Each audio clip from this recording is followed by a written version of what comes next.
Pada suatu petang yang sepi, ketika cahaya matahari hanya tinggal garis samar menembusi langsir lusuh di ruang tamu, Sukilo memegang sebuah bingkai gambar kecil yang sudah berdebu. Di dalamnya, senyumannya tampak begitu cerah, seolah-olah tiada luka yang pernah singgah dalam hidupnya. Namun di balik gambar itu, ada kisah panjang yang selama ini dikunci rapat. Kisah seorang wanita yang selama bertahun-tahun menelan diam, membiarkan dirinya hancur perlahan-lahan di tangan orang yang sepatutnya menjadi pelindung. Jeremy Chong, suaminya sendiri. Hari ini, setelah berpuluh tahun dia membisu, Suki akhirnya memecahkan sunyi yang membelenggunya. Dia mula bercerita dengan suara yang bergetar, seolah setiap perkataan adalah pisau yang membuka kembali parut lama. "Saya pernah percaya cinta itu menyembuhkan," bisiknya. "Tetapi cinta yang saya alami hanya meninggalkan luka yang dalam." Kata-kata itu menggantung di udara, berat, lalu jatuh menimpa hati sesiapa sahaja yang mendengarnya. Bayangan perkahwinan indah yang pernah dipuji ramai kini runtuh seperti kaca pecah, berserakan dan menyakitkan untuk dipijak. Suki mengimbas kembali tahun-tahun awal perkahwinan mereka. Di depan orang ramai, Jeremy tampak seperti seorang suami penyayang, lelaki yang tersenyum setiap kali berada di sisinya. Namun, sebaik pintu rumah tertutup, segalanya berubah. Kata-kata manis berganti dengan hinaan, kasih sayang bertukar menjadi kawalan, dan perlahan-lahan jiwa Suki mula terperangkap dalam sangkar yang tak terlihat. Dia tidak pernah menyangka lelaki yang pernah dia percayai sepenuh hati akan menjadi sumber luka terbesar dalam hidupnya. Malam-malamnya dipenuhi rasa takut. Bunyi langkah kaki Jeremy menaiki tangga sudah cukup membuat jantungnya berdegup kencang. Ada ketika dia cuba melawan, cuba mempertahankan maruahnya sebagai seorang istri, tetapi setiap kali suaranya meninggi, balasannya lebih pedih, jeritan, cacian, dan kadang-kadang sentuhan yang sepatutnya lembut, tetapi berubah menjadi genggaman yang menyakitkan. Bertahun-tahun dia diam. Diam kerana malu, diam kerana takut, diam kerana tidak mahu anak-anaknya hidup tanpa ayah. Diam kerana dunia melihat mereka sebagai pasangan bahagia, dan dia terperangkap dalam peranan seorang istri sempurna. Dia tersenyum di hadapan kamera, menyembunyikan tangisan yang tak terhitung jumlahnya di bilik tidur.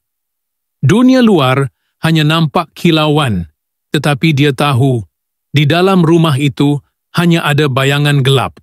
Suki menceritakan bagaimana setiap kata hinaan dari Jeremy menoreh hatinya.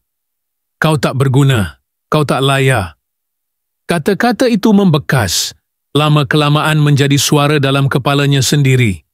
Dia mula meragui dirinya, mula percaya bahawa mungkin benar dia tidak cukup baik.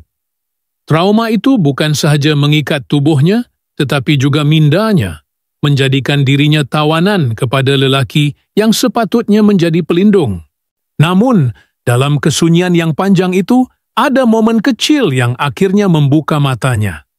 Suatu malam, anaknya yang masih kecil menghampirinya, mengusap wajahnya yang basah dengan air mata, lalu bertanya dengan polos, "Mama, kenapa Mama selalu sedih?" Pertanyaan itu menikam jiwanya lebih dalam daripada apapun yang pernah Jeremy lakukan. Untuk pertama kali, dia melihat bayangan dirinya di mata anaknya, seorang wanita yang lemah, patah, dan hampir hilang seluruh cahaya. Dan dia tahu, jika dia terus diam, luka ini akan diwariskan kepada generasi seterusnya. Hari ini, ketika dia berbicara, setiap patah kata adalah sebuah pembebasan. Dia tidak lagi mahu menyembunyikan kesakitan itu di balik senyuman palsu. Dia mahu dunia tahu bahawa seorang Sukilo yang pernah berdiri gagah di pentas nyanyian juga pernah jatuh berkali-kali di medan rumah tangganya sendiri. Luka itu nyata, perit itu benar, dan penderitaan itu bukan lagi rahasia. Jeremy mungkin telah meninggalkan kesan luka yang mendalam, tetapi Suki kini memilih untuk menjadikan luka itu sebagai tanda kebangkitan.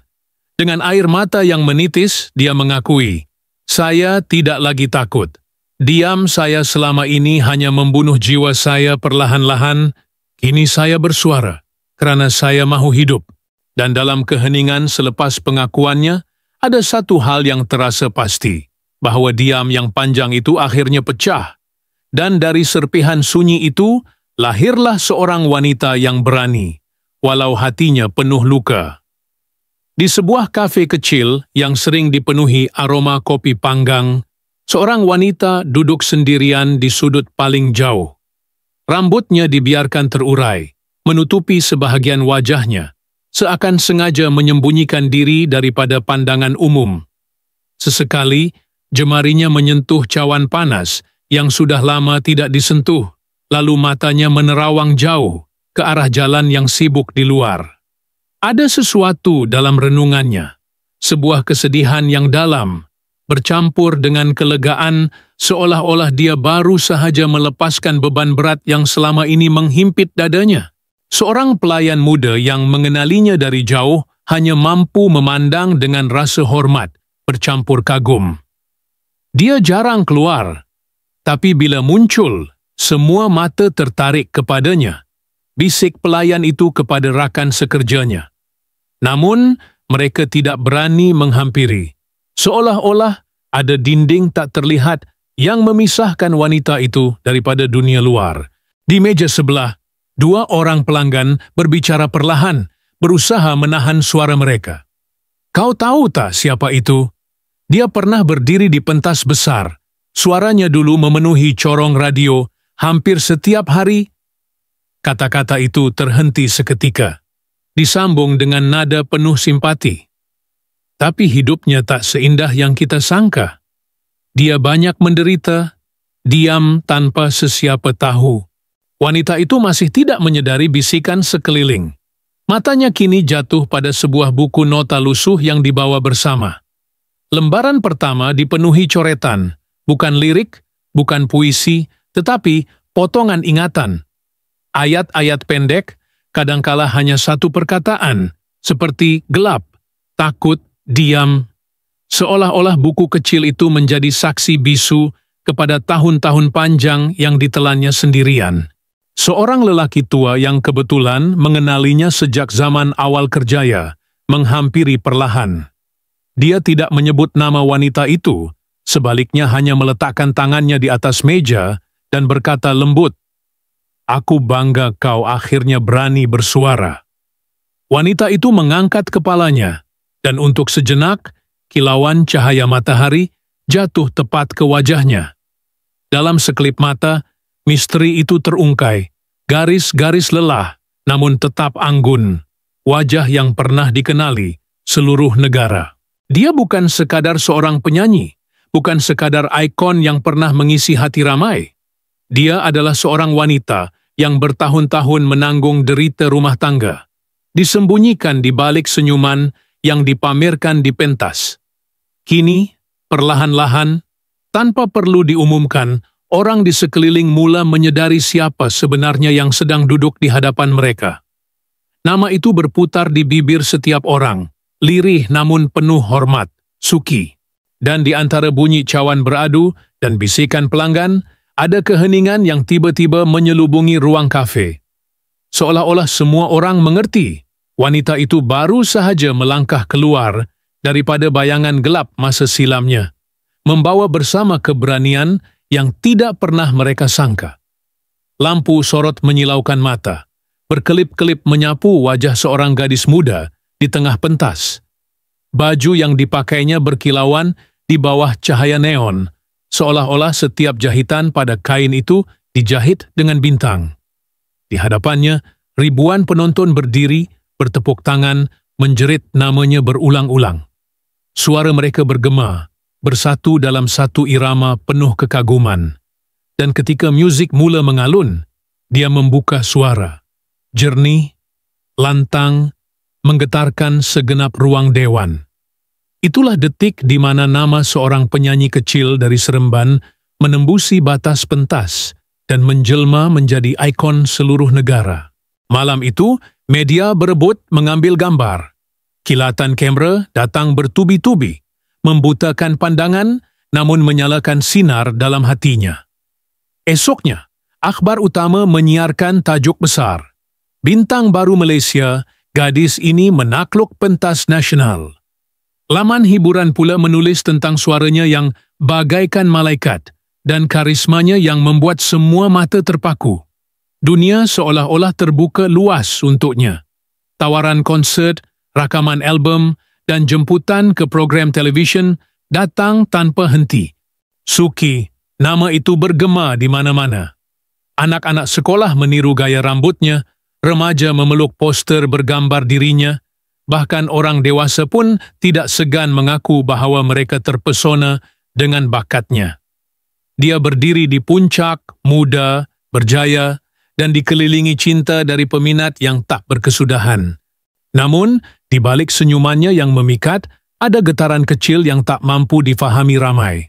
Setiap kali tirai pentas diturunkan dan lampu padam, dia kembali ke sunyi yang tak terlihat oleh dunia luar.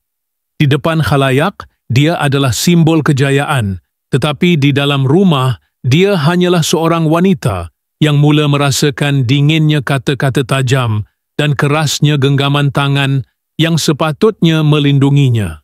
Flashback itu seakan filem yang diputar semula dalam kepalanya. Dia masih boleh mendengar jelas bunyi sorakan bergema di stadium, masih dapat merasakan degupan jantungnya ketika memegang mikrofon, masih teringat detik dia berdiri di sisi tokoh-tokoh besar muzik negara yang menyanjung bakatnya. Tetapi bayangan itu kini hanya menjadi kontras kejam terhadap dirinya yang duduk sendirian di kafe, ditemani secawan kopi yang sudah dingin. Dulu, dia disinari ribuan lampu, kini dia berlindung di balik bayang. Dulu, setiap langkahnya diikuti wartawan hiburan, kini namanya hanya disebut dalam bisikan simpati. Dulu, dia percaya bahawa cinta sejati hadir bersamaan dengan kejayaan. Kini dia tahu bahawa cinta itu boleh juga menjadi luka paling dalam. Dan dalam keheningan itu, dia menyedari betapa jauhnya perjalanan yang telah ditempuh, dari gegap gempita sorakan penonton hingga ke diam sepi yang menyesakkan dada. Kini, tahun-tahun sudah meluncur jauh meninggalkan masa mudanya. Wajah yang suatu ketika dahulu menjadi hiasan muka depan majalah kini, menampakkan garis-garis halus yang bercerita tentang waktu, luka, dan kehilangan. Di cermin, dia melihat pantulan dirinya, bukan lagi gadis yang berdiri teguh di tengah pentas dengan suara yang menggegarkan, tetapi seorang wanita matang yang tubuhnya mulai lemah, sendi-sendi sering berdenyut, dan matanya kerap letih walau tidak melakukan apa-apa. Kesunyian rumahnya kini berbeza daripada riuhnya stadium dan dewan konsert. Tiada lagi sorakan, tiada lagi lampu sorot, hanya bunyi kipas siling berputar malas dan detik jam dinding yang seakan menghitung baki waktu yang masih tinggal. Malam-malamnya panjang, kadangkala diselubungi batuk kecil yang memecah hening. Tubuhnya tidak lagi sekuat dulu, dan setiap kali rasa sakit datang, dia teringat bagaimana dirinya pernah bertahan, bukan sahaja melawan penyakit fizikal, tetapi juga luka batin yang ditinggalkan oleh perkahwinannya. Telefon rumah yang dulu berdering tanpa henti kini lebih banyak membisu. Panggilan kawan lama semakin jarang, dan mereka yang pernah duduk di barisan depan menjerit namanya kini entah di mana. Dunia hiburan bergerak laju, meninggalkan dia dengan kenangan yang kadangkala terasa lebih menyakitkan daripada menghibur. Setiap kali dia menyalakan televisyen dan melihat wajah-wajah muda menggantikan tempatnya, ada satu rasa kosong menjalar. Kosong yang lahir dari kehilangan cahaya yang dulu menjadi nafasnya. Kesunyian itu menjadikan rumahnya seperti museum pribadi. Ada poster lama, ada trofi berkilat yang kini berdebu, ada kostum pentas yang tergantung tanpa disentuh. Semua itu menjadi saksi masa lalu yang indah, tetapi kini hanya menimbulkan nuansa pilu. Kadang-kadang, dia berjalan perlahan melalui lorong kenangan itu, jari-jarinya menyentuh setiap barang, seakan berharap dapat mengembalikan sekelumit semangat yang pernah dimilikinya. Namun, kenyataannya jelas. Usia telah mengubahnya. Penyakit telah memperlahankan langkahnya, dan luka perasaan telah membentuk tembok antara dirinya dan dunia luar. Dia lebih banyak memilih diam, bukan lagi karena takut, tetapi karena diam memberinya ruang untuk bertahan. Ruang untuk menerima bahwa tidak semua janji cinta akan kekal, bahwa tidak semua sorakan akan abadi. Di luar jendela, langit senja berwarna kelabu, burung-burung pulang ke sarang, dan jalan di hadapan rumahnya lengang. Dalam detik itu, dia merasa dirinya hanyalah bayang. Bayang seorang bintang yang pernah bersinar terang, kini redup, hampir lenyap dalam kegelapan malam yang semakin merangkak. Ada rindu yang dalam terhadap masa lalu, tetapi lebih kuat daripada itu adalah rasa kesepian yang tak terucapkan. Sebuah kekosongan yang hanya dia sendiri yang benar-benar memahaminya. Ada sesuatu yang selama ini terkurung, tersembunyi di balik senyuman tipis dan jawaban ringkas setiap kali ditanya soal rumah tangga. Rahasia yang tidak pernah terungkap, kerana rasa takut lebih kuat daripada keberanian. Namun kini, dengan suara yang serak, seolah-olah setiap huruf yang keluar sedang menuntut nyawanya, dia akhirnya membuka mulut. Mereka tak pernah tahu, bisiknya, mata terpaku ke arah meja kayu yang penuh calar. Malam-malam saya habiskan bukan dengan tidur nyenyak, tetapi dengan menangis di bilik mandi, menyembunyikan lebam di balik lengan baju panjang. Dunia hanya melihat pentas, tetapi tak seorang pun melihat apa yang berlaku selepas tirai ditutup. Kata-kata itu membuat orang di sekeliling terdiam. Seorang saudara rapat yang hadir di situ menunduk, lalu menambah dengan suara rendah, "Saya pernah lihat sendiri dia datang ke rumah saya, membawa anak-anaknya, wajahnya penuh luka, tapi dia hanya berkata terjatuh di tangga. Kami tahu itu bukan kebenaran, tapi dia memohon agar kami jangan sekali-kali membongkar. Dia takut reputasinya hancur, takut peminatnya kecewa." Desas-desus mula bertebaran, semakin berani disebut oleh mereka yang dulu hanya berbisik. Ada yang menceritakan bagaimana suaminya pernah mengawal setiap sen yang dia dapat daripada persembahan. Ada juga yang mengingat saat dia dipaksa menolak tawaran konsert besar, kerana tidak sesuai dengan imej keluarga yang ditentukan lelaki itu. Dan lebih mengejutkan, seorang bekas rakan seperjuangan dalam industri mengaku pernah menerima panggilan telefon darinya, tengah malam, hanya untuk mendengar tangisan panjang tanpa sebarang kata. "Banyak kali dia cuba lari," ujar seorang lagi sahabat lama, tetapi setiap kali dia melangkah keluar pintu, ada sesuatu yang membuatnya berpatah balik. Ancaman, ugutan, janji-janji kosong, semua itu mengikatnya lebih kuat daripada rantai besi. Suki mengangkat wajahnya perlahan, matanya berkaca. "Saya pernah hampir hilang diri saya. Pernah berdiri di tepi tingkap, berpikir kalau saya jatuh, semua ini akan selesai. Tapi setiap kali saya teringat anak-anak, saya lepaskan niat itu. Mereka adalah satu-satunya sebab saya bertahan." Kenyataan itu jatuh bagai batu besar ke dalam hati yang mendengar. Bukan sekadar kisah kegagalan rumah tangga, tetapi kisah seorang wanita yang telah lama hidup dalam bayangan ancaman dan kesakitan. Rahasia ini, yang selama ini terkunci rapat, kini terbuka sedikit demi sedikit, membuat orang tertanya, apa lagi yang masih belum terungkap? Ada yang berbisik bahwa diari lama miliknya masih tersimpan, penuh dengan catatan harian tentang penderitaan itu. Ada juga yang mendakwa terdapat saksi yang suatu hari nanti mungkin tampil dengan bukti. Dan di balik segala cerita ini, masih ada bayang Jeremy, lelaki yang kini menjadi sosok misteri, dibenci namun tetap dikaitkan dengan nama Suki, seolah-olah dia tidak pernah benar-benar pergi.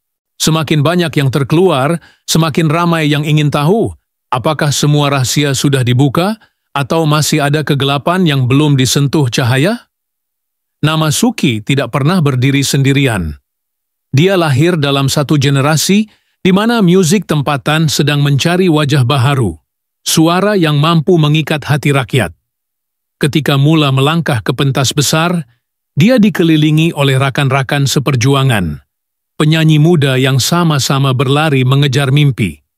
Ada yang masih bertahan hingga hari ini, ada pula yang sudah lama meninggalkan dunia hiburan. Mereka semua pernah menjadi saksi kepada kilauan dan kejatuhannya. Seorang sahabat lama yang kini bergelar produser musik pernah bercerita, "Kami tahu dia berbakat luar biasa, tapi di balik bakat itu, ada mata yang sering kelihatan letih. Dia jarang berbicara tentang hidup pribadi, tetapi kami dapat rasakan sesuatu yang tidak kena." Kami coba bertanya. Dia hanya tersenyum nipis, seakan berkata, "Jangan risau, saya baik-baik saja." Senyum itu akhirnya menjadi topeng yang dikenali semua orang. Keluarganya sendiri, terutama ibunya, pernah menjadi tempat dia pulang saat luka terlalu dalam. Ada malam-malam dia mengetuk pintu rumah lama di Seremban, hanya untuk duduk diam di dapur sambil meminum teh panas yang disediakan ibunya. Ibunya tidak banyak bertanya, hanya meletakkan tangan di bahunya. Tetapi diam itu lebih jujur daripada 1000 kata. Ia memberi kekuatan yang tidak dia temui di rumah tangganya. Rakan-rakan media yang dulu mengangkatnya sebagai bintang muda bersuara emas, kini juga memandang dengan rasa bersalah. Mereka mengakui terlalu sibuk mengejar tajuk sensasi, sehingga gagal menyadari bahasa tubuhnya yang sering menunjukkan kepenatan. Kami sibuk menulis tentang kejayaannya, tentang fashion yang dipakainya, tetapi kami tidak menulis tentang air mata yang pernah menitis di balik tabir. Kami buta, kata seorang wartawan hiburan veteran. Di sebalik semua itu, ada juga sosok yang pernah benar-benar menyayanginya. Seorang lelaki dari masa silam, cinta pertama sebelum dia mengenal Jeremy. Nama itu tidak pernah disebut secara terbuka, tetapi mereka yang dekat tahu, lelaki itu adalah satu-satunya yang pernah membuatnya merasa selamat. Kalau saya ikut kata hati dulu, mungkin jalan hidup saya berbeza. Dia pernah mengaku dengan lirih. Tetapi takdir membawanya ke arah lain, dan lelaki itu kini hanya tinggal bayangan samar di hati. Dan jangan lupa mereka yang pernah mengambil kesempatan. Dalam industri hiburan, di mana kejayaan seseorang sering menjadi iri hati orang lain, ada yang menjauh ketika dia jatuh, ada yang menambah luka dengan kabar angin. Suki sudah berubah. Suaranya tidak sehebat dulu. Dia tak lagi relevan, kata mereka, tanpa mengetahui beban yang dipikulnya di rumah. Namun, ironinya, semua nama, semua wajah ini, teman setia, keluarga, kekasih lama, sahabat seindustri, bahkan mereka yang pernah menikam dari belakang, semua menjadi benang-benang halus yang menjalin kisah hidupnya. Suki bukan hanya kisah seorang wanita yang dilukai suami. Dia adalah cermin kepada sebuah zaman, kepada dunia hiburan yang gemerlap di luar, tetapi penuh bayang di dalam. Dan ketika dia akhirnya bersuara, bukan hanya kisahnya sendiri yang terbuka, tetapi juga kisah generasi, tentang bagaimana bintang boleh lahir dan padam, tentang bagaimana seorang wanita boleh disanjung di pentas, tetapi dihancurkan di rumahnya sendiri. Tentang bagaimana diam selama bertahun-tahun boleh menelan bukan hanya satu jiwa, tetapi juga mencerminkan sikap masyarakat yang terlalu sering memilih untuk tidak melihat. Kadang-kadang, ketika malam terlalu sunyi dan hanya bunyi hujan menitik di luar jendela, dia duduk termenung lama, memandang kosong ke arah trofi yang berderet di rak ruang tamu. Kilauan emasnya masih ada, tetapi di matanya trofi itu kini lebih mirip beban daripada kebanggaan. Apa makna semua ini? Bisiknya perlahan. Jika akhirnya aku kehilangan diriku sendiri.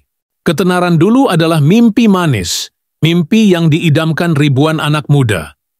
Namun setelah digenggam, dia sadar mimpi itu datang dengan harga yang tidak pernah terbayang. Harga yang dibayar bukan sekadar tenaga dan masa, tetapi juga kebebasan, keintiman, bahkan kebahagiaan. Sorakan penonton, pujian wartawan, undangan ke pentas besar, semuanya bagaikan candu. Ia membuatkan dirinya terbang tinggi, tetapi pada masa yang sama membuatnya buta terhadap bayang gelap yang sedang mendekat.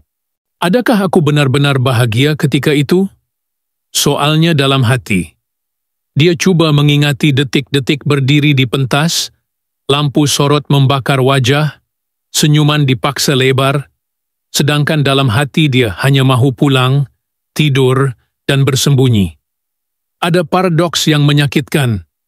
Semakin ramai yang menyayanginya sebagai idola, semakin sepi dirinya sebagai seorang manusia.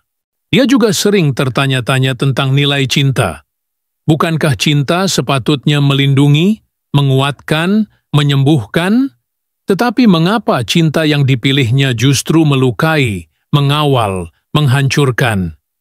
Mungkin aku silap, katanya dalam sebuah temu bual pribadi yang jarang sekali dia benarkan. Mungkin aku terlalu percaya bahwa cinta boleh berjalan seiring dengan kemasyhuran. Padahal ada cinta yang tumbuh dari keikhlasan dan ada cinta yang lahir dari keinginan menguasai. Dalam renungan itu, dia sadar bahwa kegemilangan dan kebahagiaan tidak selalu bersatu. Ada orang yang memiliki keduanya, tetapi lebih ramai yang hanya mendapat salah satu. Dan dia termasuk dalam kelompok yang kedua. Kejayaannya menjadi legenda, tetapi hatinya hancur berkeping. Mungkin itulah harga sebuah nama, katanya sekali lagi, kali ini kepada dirinya sendiri. Nama yang disebut ribuan kali sehari, oleh orang yang tak pernah benar-benar mengenaliku. Nama yang gemerlap di luar, tetapi retak di dalam. Dan dari situ lahirlah kesadaran yang pahit, tetapi nyata, bahwa kebahagiaan sejati tidak pernah lahir dari kilatan kamera, dari anugerah berbalut kristal, atau dari tepukan gemuruh. Kebahagiaan sejati hanya lahir dari tempat yang lebih kecil, lebih hening, dari hati yang damai, dari rumah yang aman, dari cinta yang tidak beracun, sesuatu yang selama ini hilang dari hidupnya. Jam di dinding berdetik perlahan, bunyi bergema di ruang kosong itu seakan mengingatkannya pada waktu yang semakin suntuk. Ning Baizura duduk tidak bergerak, matanya memandang keluar tingkap, di mana langit petang ditutup dengan awan kelabu, seperti cermin yang mencerminkan perasaannya. Senyuman terbit di sudut bibirnya. Tidak pasti sama ada ketenangan atau kesedihan yang tersembunyi. Orang ramai tidak dapat meneka apa yang dia fikirkan pada masa itu. Tentang kemuliaan yang semakin pudar, tentang kehilangan yang tidak difahami oleh sesiapa, atau tentang sesuatu yang lebih mendalam, yang hanya miliknya. Kesunyian amat menyelubungi, tebal, tetapi tidak menyesakkan. Ia seperti elipsis dalam kisah kehidupan, membuka banyak hipotesis. Adakah ia petanda permulaan yang lain, atau hanya pengakhiran yang tenang? Tiada siapa yang dapat memastikan. Dan mungkin itulah yang membuatkan kisah ini terus hidup dalam ingatan mereka yang pernah mendengar namanya.